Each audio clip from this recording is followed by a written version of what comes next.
A familiar face to our community here, and we're glad to have him back. So good morning, and thank you, Emily. It's good to be back. I'm not here every Sunday. My daughter's now driving and takes my car most Sundays. So, well, not every Sunday, but she has a singing gig down at the Episcopal Church in Bristol. So I used to drive her and wait for an hour in the car or maybe join the service, but now it's a little easier. She can drive, and so I get here when I can. Okay, so, yeah, I think I'm going to begin with a disclaimer. I am not a marriage and family guidance counselor. So, putting that out there. So, you have my permission to take any of my musings on marriage with the proverbial grain of salt. Why marriage? Why did I choose this topic? Well, I'm always scrambling for a topic when I'm invited to speak. So I was thinking over what have I not actually spoken on before. So it dawned on me, marriage. And it also dawned on me that I have experienced marriage in many different ways over the years. First off, I lived with a married couple for 17 years, namely my parents. I say 17 years because when I was 17, my dad passed away. Now, my parents were in their 40s when they got married. So my mom was 41, and my dad was 5 years older than her, I believe. And they had 3 children. My mom had a child at 42, 44, and 46. And this is in the 1960s. No mean feat.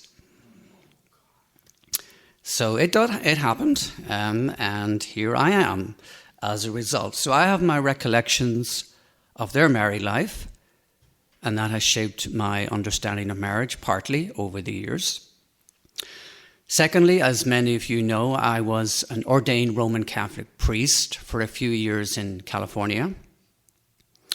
And during that time, I would meet with many couples preparing them for marriage, particularly in the Roman Catholic theological sense, preparing them according to Catholic marriage law.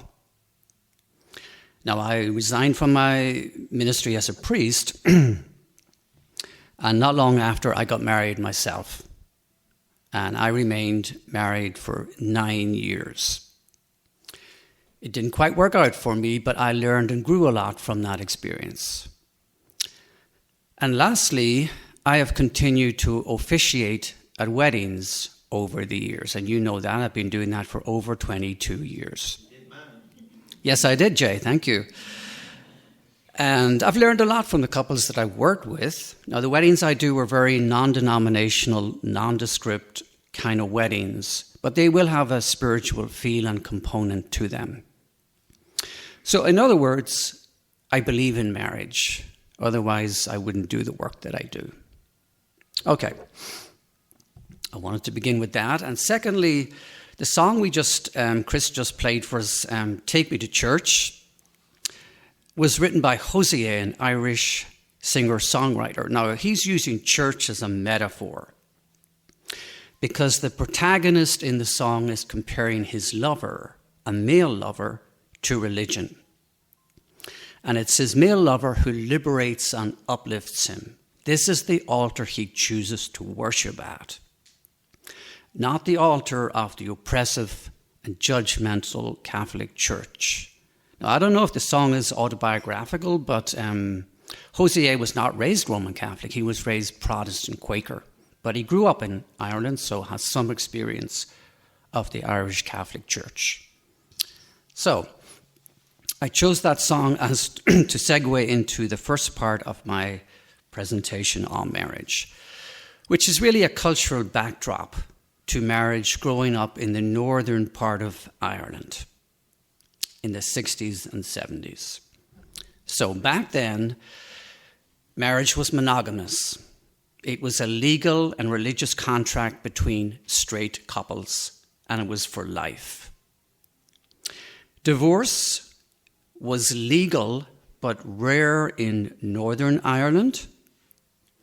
It was prohibited, but finally approved and signed into law in 1996 in the Republic of Ireland. Legal separation existed in both states, but again was rare. Now, in the northern part of Ireland, as you may know, there's a long history of cultural, historical conflict and division between the Protestant and Catholic communities. So interfaith marriages were very rare. And if they did existed, they were frowned upon. Interracial marriages, non-existent. Ireland was not a diverse country in the 60s and 70s. It's a very diverse country at the moment. In fact, now it's spilling over into racial violence and extremist ideological groups, which is very sad and troubling. LGBTQ plus marriages, unheard of. Family planning, any means other than natural family planning, was prohibited by the Catholic Church. Abortion was unavailable in both Northern and Southern Ireland. Now, the Ireland of today is a little different. On May 22nd, 2015, Ireland became the first country in the world to hold a public referendum on same-sex marriage, and it passed overwhelmingly.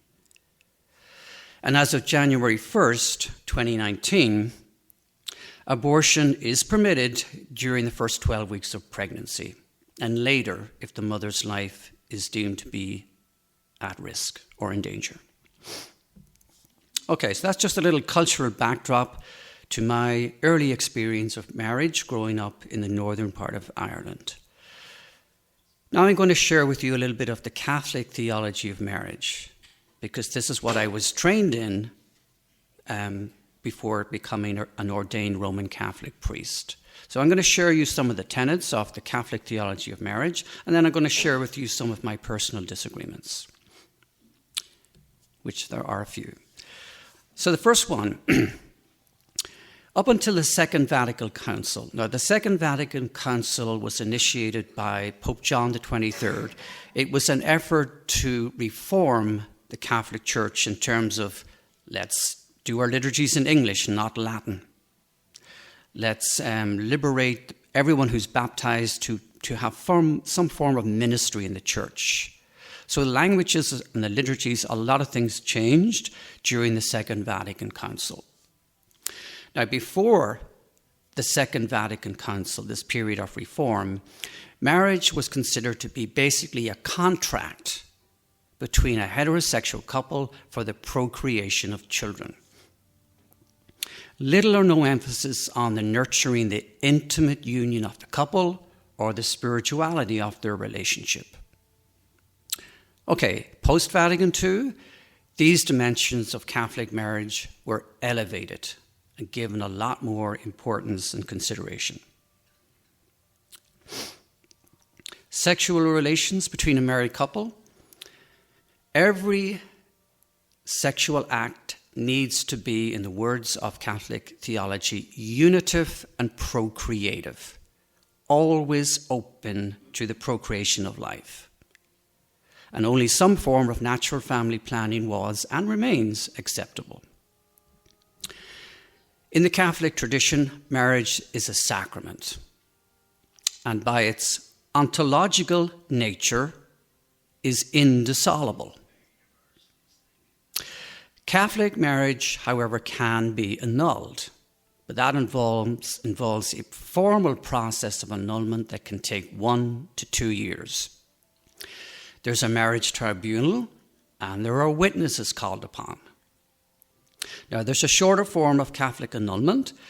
That's when a Catholic person marries outside the church without permission. And in Catholic marriage canon law, that is referred to an attempt at marriage. So we can fix that fairly quickly. Okay. Now I'm going to share with you, and I did this as a theological student. Fortunately, I didn't go to a very traditional, hardcore Catholic seminary. I went to a missionary institute, and we were a little more liberal and progressive, so we were allowed to argue and ask questions, and I did. My first issue was with the indissolubility of marriage.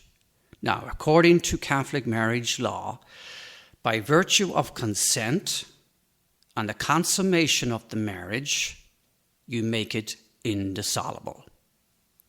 Those two things are required. Now, if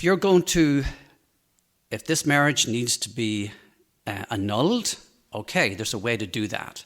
And as I said, it's a year-long process, could be 2 years. There's a marriage tribunal, there are witnesses. But the one conclusion, the umbrella term that they always use at the end of an annulment process is defective consent. In other words, when the young couple got married, they did not know what they were entering into. Maybe there was pressure on them to get married. Maybe they were just basically immature. It was a misguided choice. Or there were some canonical impediments to their getting married in the first place. Now, I don't know about you, but when I was 20 or in my early 20s, many of the decisions I made in my life, even important life decisions, were defective. Hello? And many of my decisions today are sometimes defective. Defective consent was the term that's always arrived at. I had a hard time with that. All right. Another point of contention for me was a man who has had a vasectomy may still get married in the Catholic Church. Now, my question, how can such a marriage be procreative when he's infertile? I'm not sure what answer I was given to that one. Secondly, thirdly, whatever, regardless of what method a couple uses to plan their family, natural or artificial, in either case, they are intentionally adopting a contraceptive mindset. And isn't that at odds with the Church's teaching on every sexual act being unitive and procreative? That was a good discussion in class that particular day.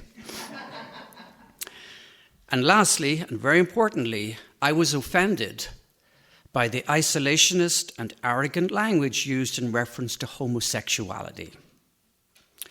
In the language of Church's theology back then, homosexuality was considered an objective disorder, ordered toward an intrinsic moral evil.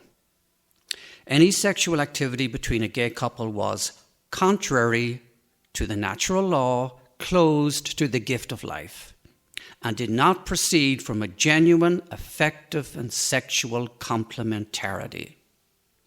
Now, the language has since been tempered, and thankfully, the current Pope, Pope Francis, is open to blessing same-sex marriage and not barring same-sex couples from communion. Okay, moving on. What does the Bible say about marriage? A lot. And I'm going to make this a little lighthearted. I'm quoting from my book, from the chapter Battle of the Sexes. Here we go. If you go searching in the Old and New Testaments for teachings or God's revealed word on marriage, divorce, and sexuality, you are entering a maelstrom. My advice is not to go there unaccompanied. On marriage alone, we meet with a wide variety of statements. A marriage shall be considered valid only if the wife is a virgin. If the wife is not a virgin, she shall be executed. Deuteronomy chapter 22, verses 13 to 21. And Judah said to Onan, sleep with your brother's wife and fulfill your duty to her as a brother-in-law to raise up offspring for your brother. But Onan knew that the child would not be his. So whenever he slept with his brother's wife, he spilled his semen on the ground to keep from providing offspring for his brother. What he did was wicked in the Lord's sight. So the Lord put him to death also. That's Genesis chapter 13, 6-10. To Deuteronomy's teaching on rape.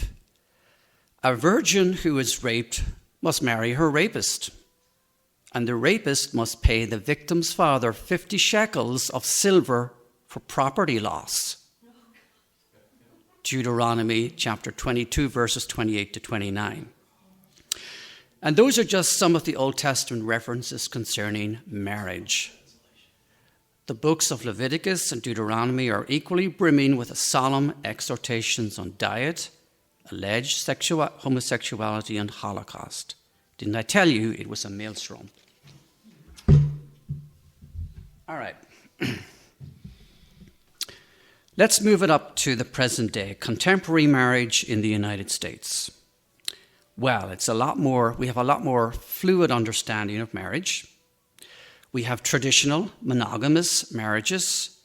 We have interracial marriages, interfaith, same-sex marriage, non-religious, non-denominational, and open marriages. There is a website out there, well, maybe more than one, but one of the very popular ones, I won't name it, but this website is it's a dating website designed for married couples. And their slogan is, "Life is short, have an affair." That's where we have arrived at today. Okay. Divorce statistics on monogamous marriage. According to the American Psychological Association, approximately 40 to 50% of first marriages end in divorce. The divorce rate for second marriages is even higher, with approximately 60 to 67% of second marriages ending in divorce. These statistics were published January 9th, 2023. All right. I'll get to the happy part at the end, don't worry. This is not all doom and gloom. Trust me. Trust me on that. But before we get there, why do marriages fail? Well, the first recorded marriage took place over 4,000 years ago, in the year 2350 BC, before the Common Era, in Mesopotamia. So marriage as a human institution has been around for a long time. Marriages do not fail. People fail when they enter into a marriage expecting another person to make them whole. I'm not sure if any of you have seen one of Tom Cruise's earlier movies, Jerry Maguire. I think it came out around 1999 or something like that. And there's this famous scene, which is, of course, all over YouTube if you pull it up, where he's playing the part of this hotshot sports agent. And his career has taken over his life. He's married at this point, I believe, so much so that his marriage is very much playing second fiddle in his life. And he's off at this big sports agents convention, whatever's going on. But he has an epiphany. He comes to realize that this is what's happening. His marriage is falling apart because he's over-identifying with and over-investing in his professional public persona. So he returns home, and when he arrives home, this is the scene where he walks in, and his wife is sitting there with some of her women friends. They're trying to support her through this crisis that the couple are experiencing. And he swaggers in with the world is a cold and cynical place, and it's hard to survive out there, and blah, blah, blah. But I've come to realize who and what's most important to me. I love you, you complete me. Remember that one? It's a beautiful, romantic, tender moment, but it's Hollywood fairy tale. You do not ask, nor can you expect your partner to complete you. Okay? That's a journey of taking on your own emotional, spiritual, and moral development and bringing it to its own place of integration. It's not for your partner to do that for you. They can help you get there, but it's not their role to do that for you.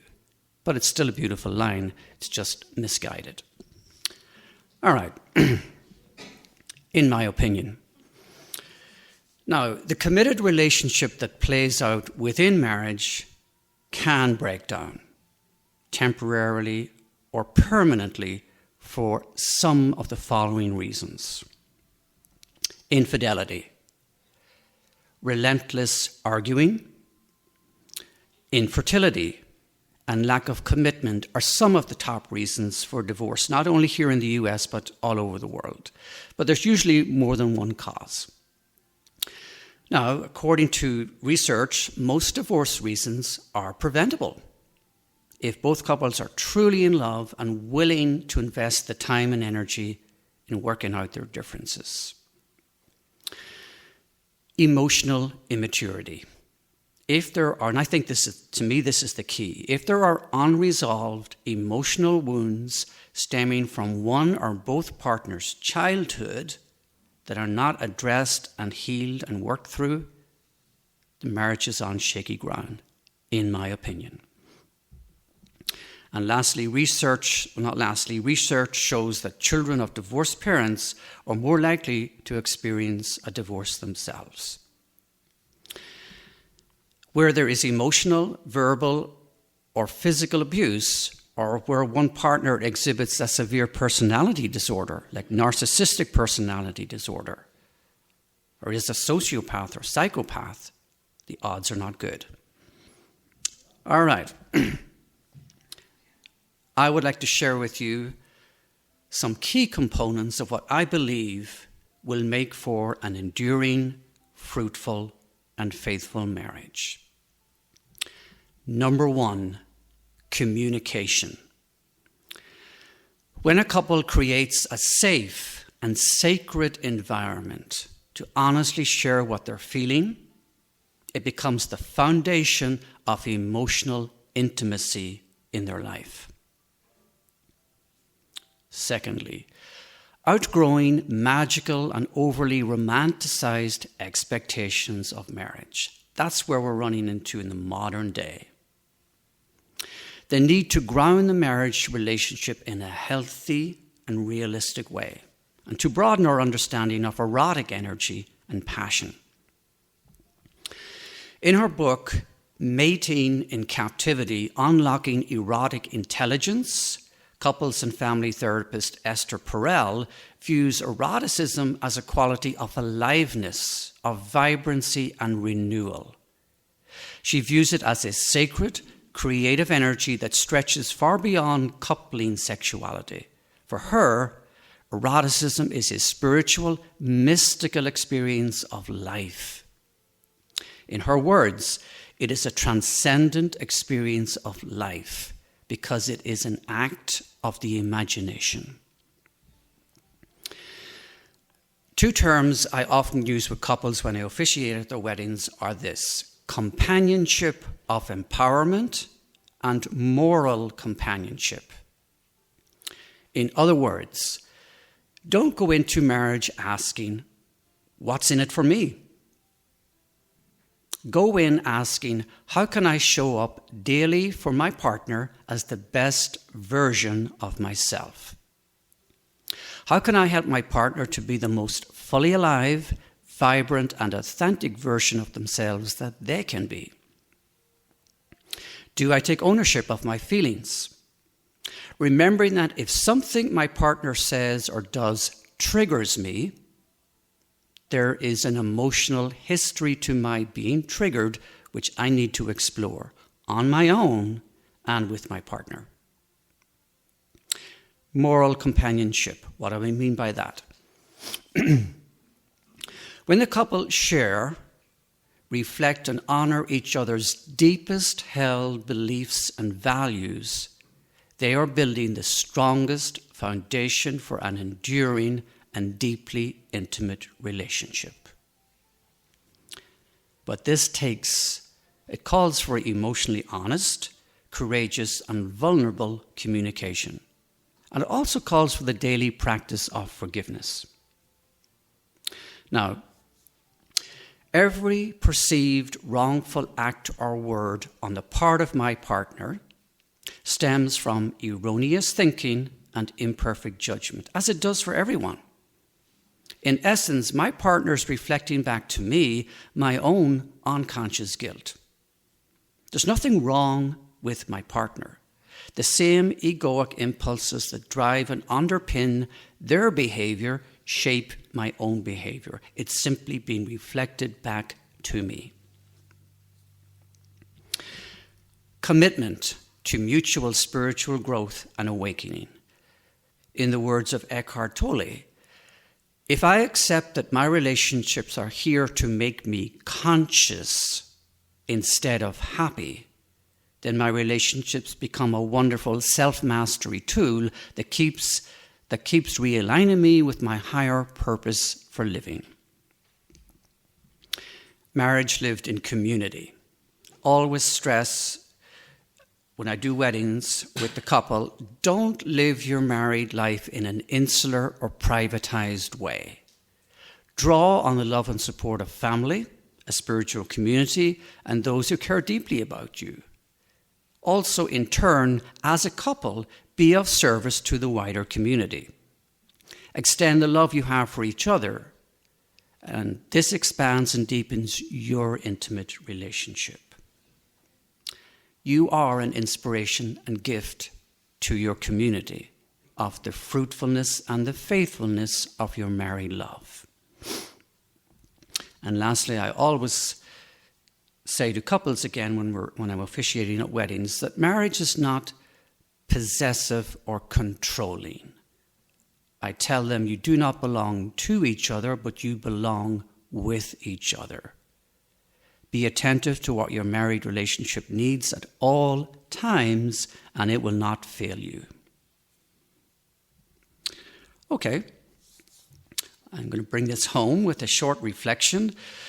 You know, when I work with couples, I will usually give them some readings and poems to look over, or they come up with their own, just to include some little reading or poem or something in the service that will reflect their values and their beliefs, and which points to their understanding of marriage. So this is a short example of one of these little readings. The author is unknown, and it's simply called Words on Marriage. In its fullness, marriage is an exercise in freedom and commitment. Those who are partners in the best marriages have learned the art of granting privacy and space, while being with one another in experiences and decisions that influence both. It is the secret of mutuality without dependence. It is the grace of giving to each other your gifts, not just your needs, your creativity, not just your crises, your best mind, not just your confusions and perplexities. The one with whom you choose to live is special and unique in your eyes, else you would not have made the choice.